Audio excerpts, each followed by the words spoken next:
Very much, Keith. Thank you very much, Keith. It's my pleasure to join you virtually from Seattle and talk about risk in power system, which I think is a topic that needs to be explored in more detail. So I was looking for a picture to illustrate the topic of risk, and I figured that this was going to do the job quite nicely. This is definitely not an activity that I engage in because, well, let's define risk as probability time consequences, while the probability of the bungee failing is low, the consequences are pretty drastic. That's a problem with working from home. Just a second. That's totally okay. It looks like everyone else is muted. I was wondering if perhaps that was just a rogue dog. Well, that gives you time to ponder my equation, my only equation. So risk is a function of both the probability and consequences, and we can simplify by saying it's probability time consequences.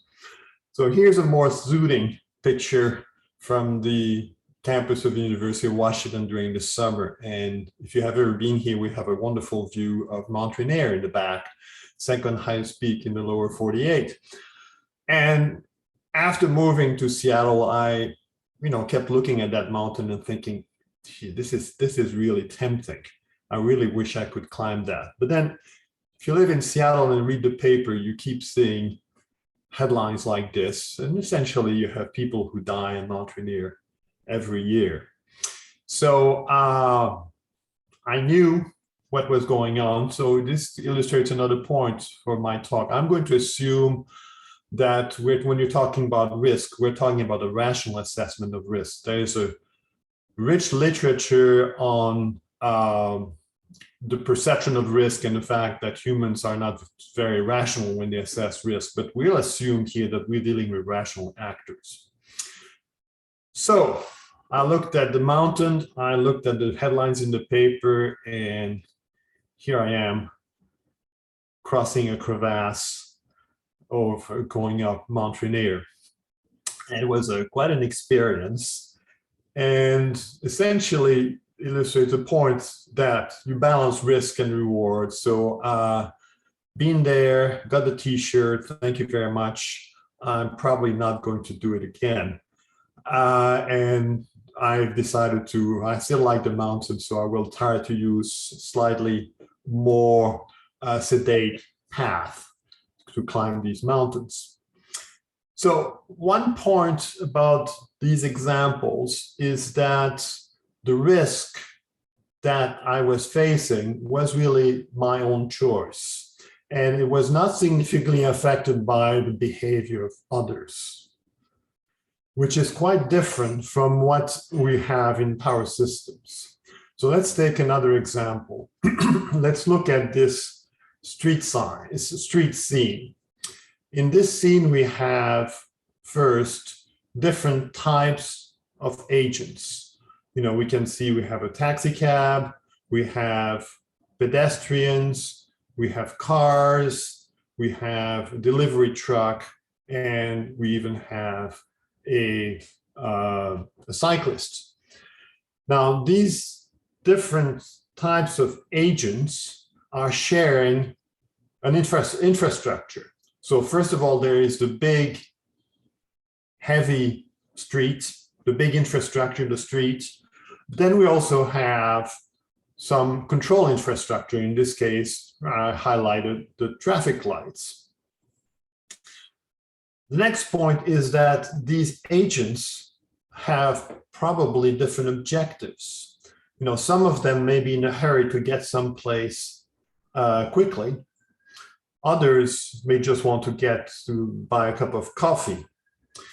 And these interactions between these agents create some risks. So for example, this taxi driver might be hitting those pedestrians if they are not careful, or if the pedestrians cross when they shouldn't. And people may also have a risk of being late. And being late has consequences if you're going to a job interview or if you're just trying to make more money. To manage these risks, the important point is that we have some rules. So for example, you can't take a left, and we can see that the taxi cab seems to have broken the rule about where they have supposed to stop in this situation. So this is an interesting illustration of the fact that we have different types of agents who interact, who have to obey some rules to minimize or handle the risks. So let's move on from these illustrations to power systems. Just like in the street scene, in power systems, we have different types of agents. And these agents, different types of agents, they all have their own objectives or business model, and each agent has its own risk aversion. These agents interact through what I like to describe as an unforgiving physical infrastructure, in the sense that it can be quite unstable if we're not careful. There are different types of risk we need to look at. And to manage these risks, we have rules about the market and rules about imposed to try to maintain system reliability. So an important point I want to make early on is that the risks that each agent faces are not just of its own making, but are affected by the behavior of other agents through which they interact through the power system. So let's have a quick look at the agents that we're dealing with, the types of agents that we're dealing with. We have, I'm going to assume, a fully unbundled competitive industry structure. And the reason for that is that it helps keeping them separate. If we have a vertically integrated structure, the risks are more hidden inside the various organizations. It's a bit hard to tease them apart. So we have some agents that are unregulated businesses, such as generators, retailers, aggregators, and new types of agents like storage operators. We have regulated businesses. Yes, regulated businesses such as transmission and distribution network owners. Then we have the consumers, three types of consumers: industrial, commercial, residential. And we also have the system operator, who's supposed to be in charge of keeping the lights on and so on. And finally, we have the regulators. And we have economic regulators such as FERC, technical regulators such as NERC, or environmental regulators such as EPA.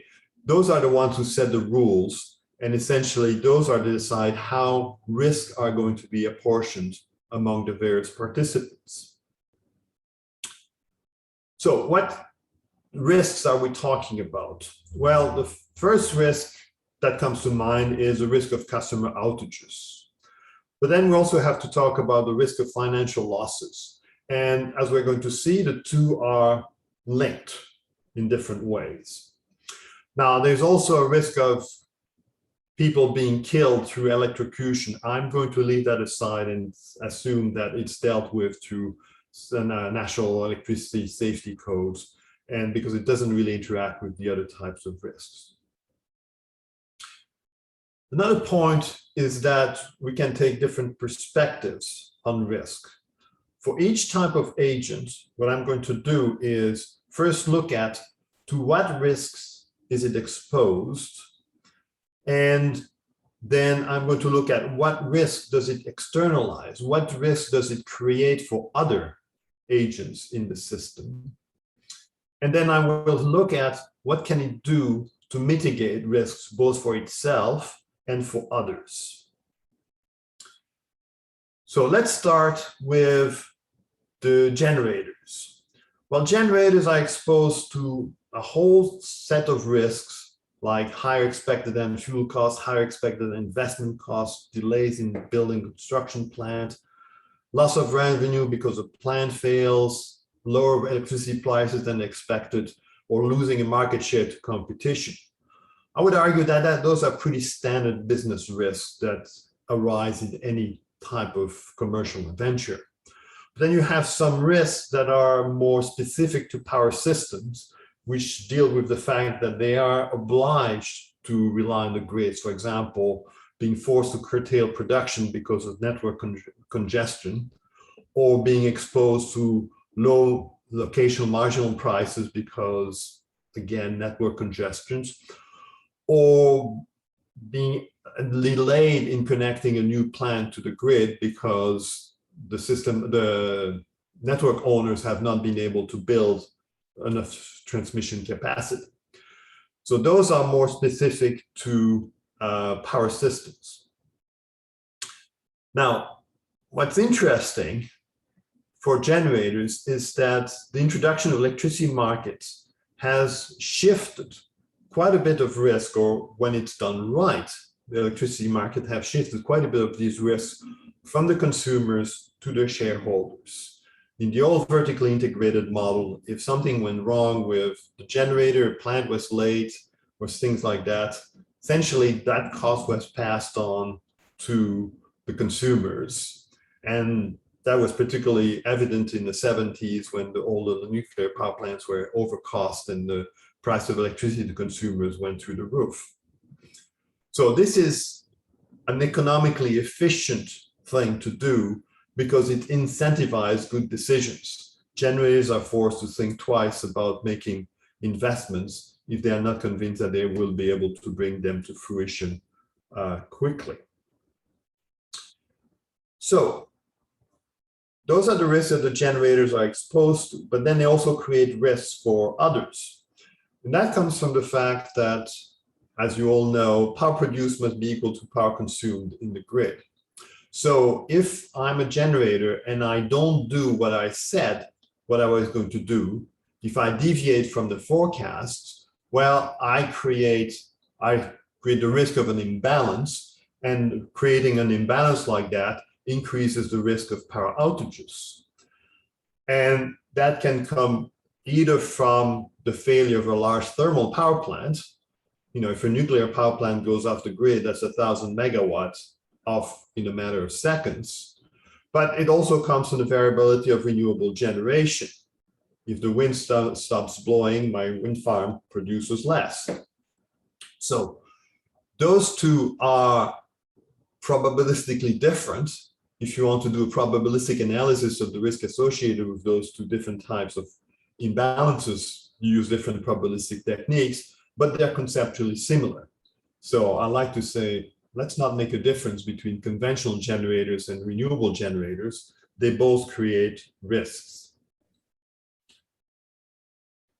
So what can generators do to minimize or to mitigate the risk that they externalize to the others? Well, reduce the probability of failure by doing better maintenance on their plants, or provide more accurate forecasts. They can also help the system operator by offering services, being ready to adjust the output of their plants to keep the balance in the system, or invest in system-friendly assets. Again, flexible assets are desirable from a system operator's perspective. Or they can make the output of renewable generation more predictable if you combine it with other resources, for example, storage. And they don't necessarily do this out of the goodness of their heart. You know, they may need financial incentives to do it, or some rules to do it. In terms of combining storage with renewable generation, you know, recent reports from Lawrence Berkeley National Lab show that this has become quite a good investment, and is becoming much more common because there seems to be financial incentives to do it. In terms of rules, well, we just had to think about Texas and what happened there last February. The rules were pretty loose in terms of what kind of weatherization that Texas had to do. Therefore, the generators did not do the weatherization that would have been desirable from a societal perspective. Let's move on to regulated actors, for example, network owners. Well, regulated network owners are typically regulated monopoly businesses. So as regulated monopoly businesses, the regulatory compact means that they're essentially earn a guaranteed rate of return on the value of their assets. So from a financial perspective, they have a very low risk exposure, at least to financial risks. So we don't really have to worry too much about losing money. But they externalize risk to the others. For example, if they don't do vegetation management properly, they're going to create outages, fires, if they don't do maintenance sufficiently, or if they make operating mistakes, all of that can lead to outage. Now, that's one type of risk that they externalize on others. Another type of risk is underutilized investments. Because they are guaranteed this rate of return, they have this incentive to invest as much as possible. And it happens fairly regularly that they invest on some assets that turn out to be underutilized, and thereafter you and I still have to pay for these underutilized assets, which you can look at as being a financial risk for us that these network owners impose on us. Obviously, these network owners can do things to mitigate the risk. They can mitigate the risk of outages. And there's quite a bit of work that needs to be done about getting better statistics about faults. But the problem with that is statistics about faults tend to be a lagging indicator of the health of the network. So it takes a while to realize that, yes, they should have been doing vegetation management. And in the meantime, you have lots of outages and wildfires and such things. And there's also a lack of understanding of the interactions between the heavy infrastructure, failures in the heavy infrastructures, and problems in the cyber infrastructure that is becoming so pervasive around the grid. We don't really understand how problems in the cyber infrastructures can cascade into major problem in the heavy infrastructure. And in terms of minimizing the risk of underutilized investment, well, it seems like the only thing we can do there is to try to base those investments only on consensus decisions, where we hear from everybody and try to get everybody's perspective on whether these investments are justified. Moving on to consumers. Well, consumers can be exposed to price risks. I think you probably heard about all those residential consumers in Texas who thought they were going to save money by buying on essentially the wholesale price of electricity, and got burned badly when the price of electricity went through the roof. Well, at least it hit the roof, but the roof is so high that was really painful. So there's a price risk for consumers if they are not careful. There's also probably the biggest one is the outage, the consequence of outages. Now that's consequence in terms of people dying, people on medical devices that's relying on electricity, their health is exposed. There are economic losses for the consumers, hurts quality of life. And all of those are, tangible human side things, but we can try to quantify them in monetary terms using the value of lost load. It's a complex topic. It's very unsatisfactory. It's a very crude way of looking at the issue of trying to measure, the effect of outages in dollars per megawatt hour, but it's possible. Now, you might think that consumers are always the innocent victims, but I would argue that that is not the case. And, the well-known California duck curve is a good example of that. If, when consumers all get home around 5 o'clock in the afternoon and start charging the Tesla just at the time as the sun is coming down, that creates that incredibly rapid ramp in the amount of power that needs to be provided by the generators, puts a lot of strain on the operation of the system and increases the risk, because this is a difficult time for the operators to deal with, and any incident at that time could have pretty dramatic consequences. So consumers are in essence externalizing risk to each other and to the system in general by their group behavior at some times of the day. So what can consumers do to mitigate risk? Well, obviously they have to be careful about what retail rate they choose. They should choose a retail rate that matches their risk aversion. If they want to gamble, they can buy on a wholesale tariff. If they want to be very careful, they will buy on a flat tariff, but will probably pay more for that. Then consumers with flexible demand can reduce price spikes and help with system operation. Again, that's making people aware of what they are doing. Challenge there is that there is very little financial incentive for consumers to do that at this point.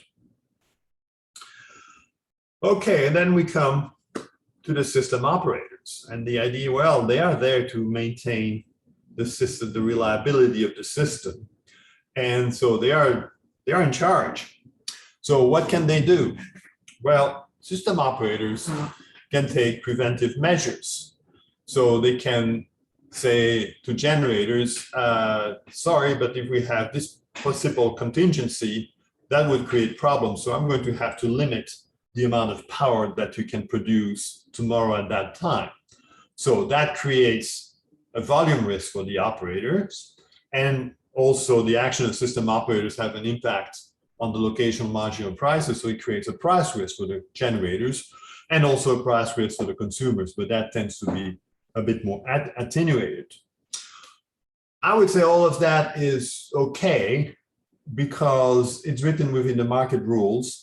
And if you want to be a generator, well, you have to accept to play by the rules. If you don't like it, you should be in a different business.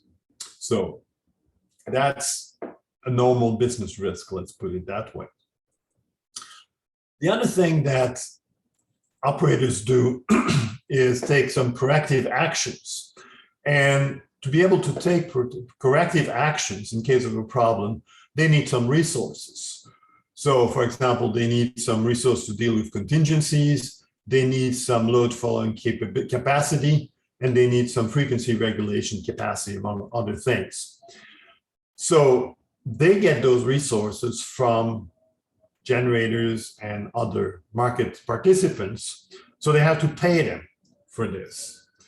Now, one thing that is happening is that with the increase in the amount of renewables that have variable outputs, the amount of that they're going to, of these resources that they're going to buy is going to increase. And they charge this cost back to all users of the system. So it's essentially a cost socialization. The system operator buys the resources and charges everybody something for it. Now that's okay, or that was okay when the amount of resources was low, but as the amount of uncertainty increases, you're going to need more resources to maintain reliability, and therefore the cost is going to rise significantly in the future. Now, we haven't really noticed this very much yet, but as the proportion of renewable keeps increasing, this is going to get increasingly expensive. So the question then becomes, are we getting our money worth? So in theory, what you really want to do is to say, well, I'm going to spend an extra $1 on buying reliability resources. Well, that should save me exactly $1 on expected outage. That would be the optimum. If it costs me more on reliability outage measures than the cost of my expected outages, that's not worth it. So that's hard to do, to find this optimum, because there are many reasons. For example, we have outages come from a variety of causes and propagate in many different ways. And the problem is non-stationary because the state of a power system keeps on changing. It's non-convex, it's non-separable. So it's a nasty mathematical problem. And then you also have the fact that you have these interactions between the heavy power infrastructure and the control infrastructure. And a lot of the major problems that the power system face are a result of a bad interaction between those two. So these days, we don't do that. We don't try to do the optimum. Essentially, what system operators do is use some empirical rules about the amount of resources that they should get. So the result is that they don't operate at a constant level of risks. There are periods where the system is incredibly stable, and there are periods when it's a lot closer to the edge. But the rules that they use are essentially pretty much the same at all times. So which means at some point they spend way too much money, and other times they spend probably not enough. It's not even constant probability of having a problem. So the question then is, how are we going to simultaneously do the three things that are fundamental to power system operation these days, which are increasing the amount of renewable generation, reducing the cost, and maintain the reliability? How are we going to do that in an effective way? Well, my answer is really what we should do is the old adage of making the polluter pay. In a sense, what I'm arguing is that an agent that creates some outage risk should pay for the cost of the corrective actions. Those costs should not be socialized, but should be charged to the agent that created the risk, because that will create an incentive to improve the behavior and will therefore help reduce the risk and reduce the cost at the same time. So for example, if I have a large unreliable power plant, I will drive up the need for contingency reserves. Well, I should get an incentive to improve maintenance and avoid failures, or I should pay a penalty if I cause my reliability is low. Or if I have a fleet of renewables, I should have an incentive to provide better forecasts, or have an incentive to firm up my generation using storage or other mechanisms. So, and on the consumer side, consumer who charge their EV at 5 p.m. and increase the ramping requirements, well, maybe they should pay more for charging at that time. And I believe, for example, that PG&E has recently changed their tariffs so that the off-peak period, well, the off-peak period no longer covers 5 o'clock in the afternoon at that time. So that has become an on-peak, therefore costs more and discourage people from charging at that time. So this leads me to a research agenda. The first point is we need a better quantification of risks. It's really, we talk about risk, but we don't really have good ways of quantifying it at this point. One of the problems is that the reliability data that we have at this point is not very good. It's very often doesn't take into account, it tends to be averaged over long periods of time and doesn't give you a good idea of the relation between the weather conditions and the actual loss of reliability conditions. One thing that it doesn't cover is near misses. When you have a big blackout, you get a wonderful report that goes into plenty of details about what went wrong, gets analyzed in great detail, and everybody says, yeah, we need to learn from this. What never gets published, and would be a lot more interesting, is the much more frequent near misses. When the system could have collapsed, it was saved at the last second by an operator doing the right thing after possibly doing the wrong thing before. And we don't record operator errors. So there's a real difference here between what happens in our industry and, for example, what happens in the air transportation industry, where they are obliged to report near misses and errors, and they have a very elaborate system for doing that. Another point, as I said earlier, these reliability statistics tend to be done on a reported on a much longer period, number per year, some things like that. We need a much finer time resolution. And then we need to have a look at the effect of system operating conditions on the reliability. And finally, as I've already mentioned a couple of times, we need to better understand the interactions between the information infrastructure or cyber infrastructure and the big infrastructure. We tend to focus too much on fault and failures on the power infrastructure and neglect the failures in the information infrastructure. We essentially assume that it's always working fine. So first, we need to have better data. Then we need to move towards what I like to call risk-aware operation. So what system operators do these days is essentially contingency analysis. They run through a bunch of contingencies that might happen, and they check that the system could survive every single one of them. Well, that's a very crude indicator of risk. It's just yes or no, and sometimes you're just at the edge, but the contingency you're passing, it's not very good. So ideally, we need a real-time probabilistic assessment of the level of risk. Now, doing that optimally is probably too ambitious, because as I said, the problem is just too complicated, just too many ways the system can fail. But we might want to try to adapt the operating stance to the actual conditions. And that would, as I said, improve reliability. You would avoid being at the edge of a precipice and not know it. And on the other side, it would reduce costs when the sky is blue, the wind is not blowing, and the system is extremely stable. Another thing we should look into is allocating the risk.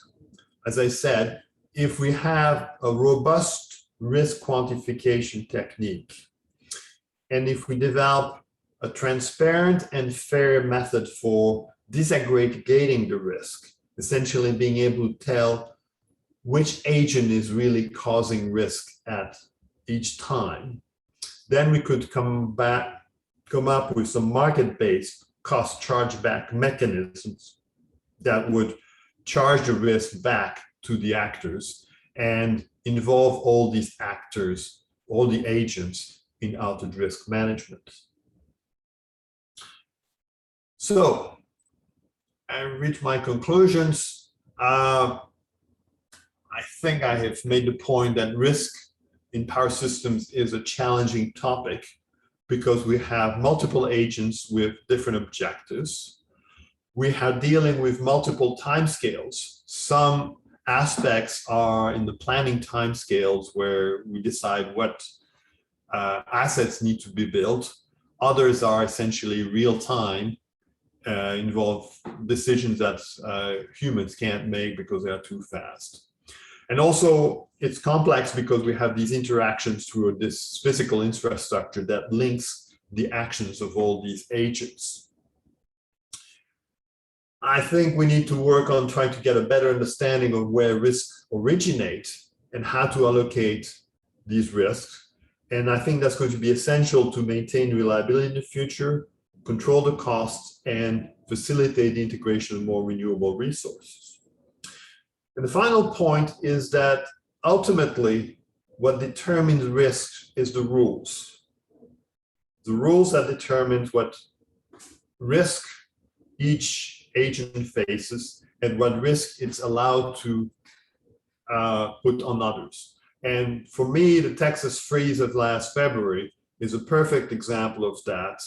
I look at that event as a gigantic regulation failure, where the rules in place allowed some actors to essentially ignore the risk they were externalizing so they could maximize their profits. Essentially, the risks were put ultimately on the consumers that were left out in the cold.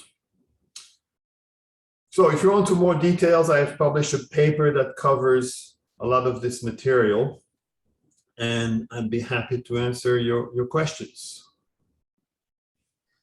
Awesome. Thank you so much, Daniel. And I'm going to turn off the recording as we go to the question and answer section.